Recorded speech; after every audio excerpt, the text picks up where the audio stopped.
verhewe Christus, gekroon bo alles. Ons vier vandag die hemelvaart van ons Here Jesus Christus. Handelinge 1:9.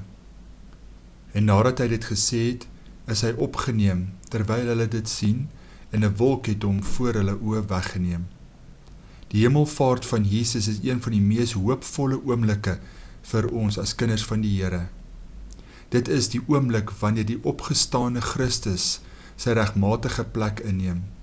Nie as 'n Here wat ver is nie, maar teenwoordig deur sy inwonende Gees.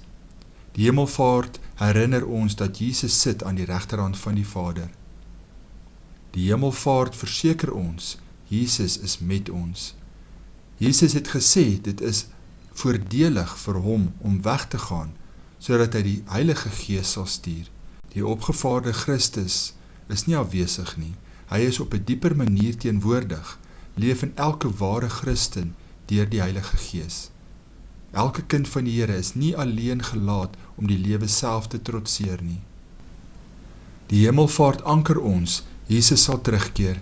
Die engele het gesê, hierdie Jesus wat van julle opgeneem is in die hemel, sal net so kom, soos julle hom na die hemel sien wegvaar het. Die hemelvaart wys vorentoe.